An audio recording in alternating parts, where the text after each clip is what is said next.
What was long feared has finally materialized. Russia has started the war with Ukraine, and the entire globe is holding its breath and watching the conflict unfold in real time in a digital metaverse.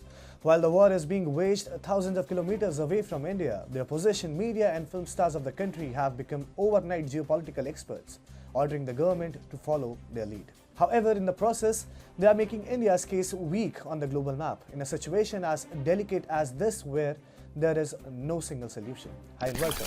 You're watching TFI English, the national socio-political analysis arm of TFI Media Group. I'm your host Tribhuvan, and if you haven't subscribed to the TFI English channel yet, please hit the subscribe button and press the bell icon to receive all the latest updates. Coming back to the story, I will tell you how opposition, media and film stars are busy maligning India's image amidst the Russia-Ukraine war. Let's begin. In the recent times, there has been no dearth of fake news peddlers who sit thousands of miles away from the country and spit venom against India and Prime Minister Modi rather maliciously and routinely. Spearheading such cults is Ashok Swain, whose disdain for PM Modi and India was evident in the ignominious tweet. Swain said, "Putin calls out the bluff of India's dear leader. Biden threatens to talk to their leader to fall in line and openly go against Putin. Walking through this diplomatic complication is beyond Shah and Doval's pay grade, and the foreign minister is just a tool." Swain believes that there is one perfect solution to the ongoing conundrum where India comes out on top. While Mr. Swain may not reveal his bold idea because, to be frank, he has no idea what it is, he continues to disparage the government for taking a middle road. And there are jack of all trades, master of none. YouTubers like Dhruv Rathi who do not waste a heartbeat to paint Indians as the bad guys in the conflict. Rathi took to Twitter to post his stellar observation. "Can't believe some Indians support Putin just because of his strongman image. Putin is turning out to be Hitler of 21st century. He is literally invading a helpless country and threatening the rest of the world with nuclear bombs." Dhruv Rathi lives in Germany, the same country that Trump had taken to the cleaners for making bed with Russia via gas pipelines, and later claimed on the world stage that Berlin fights against the Russians. Rathi will not call out Germans because he understands his passport may be in trouble if it does so. However, just because some Indians support Putin purely for India's military and security reasons, they become the bad guys. And then there are hobby singers turned politicians like Priyanka Chaturvedi who do not understand how diplomacy works.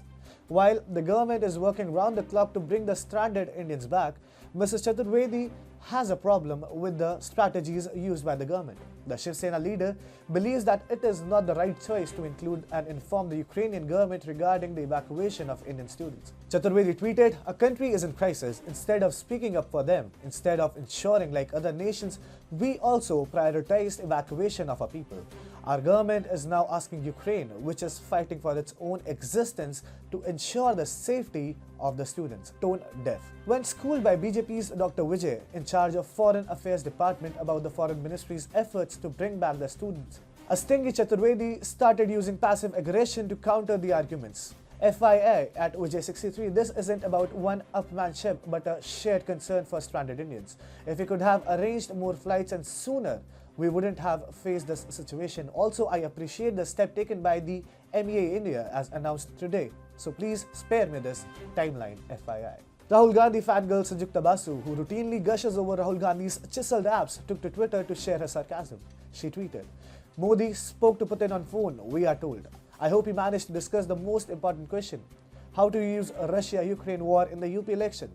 फायदा कैसे उठा सकते हैं, आपदा में अवसर कैसे निकाल सकते हैं, यूक्रेन के साथ मेरा पुराना रिश्ता है." Then there are strained media houses like NDTV playing their propaganda at full volume in the middle of a war. Foreign Ministry, through its embassy in Ukraine, had released several notifications asking the students to return to India. However, on February 20th, one student talked to NDTV and remarked that she would love to stay put in the country. However, after the war has started, the same student is now blaming the government for inaction while NDTV is running the clip at full volume. Other media houses are no better than are running downright embarrassing kickers and posters on their news bulletins. Z News, with its "Flower Nahi Fire Putin," certainly took the cake. Meanwhile, Arshad Warsi faced online flack for sharing a meme on the Russia-Ukraine crisis.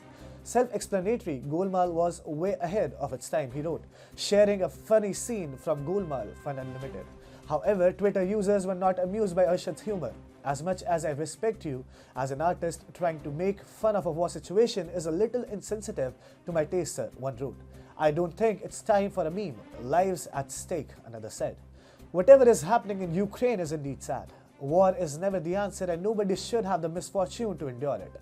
And our condolences are with the Ukrainians. However, the government of India and its priority are the Indians.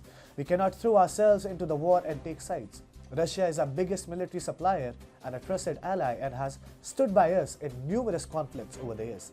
However, most importantly, if NATO, the US and Europe are not willing to roll the dice and help Ukraine, it does not make sense for New Delhi to get involved.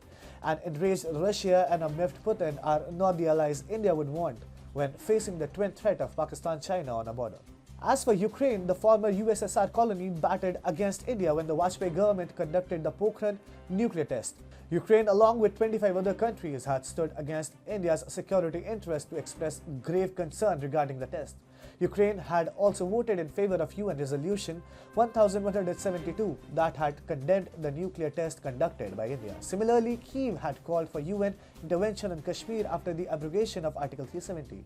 It doesn't help Ukraine's cause that it sells military equipment to Pakistan, India's sworn enemy.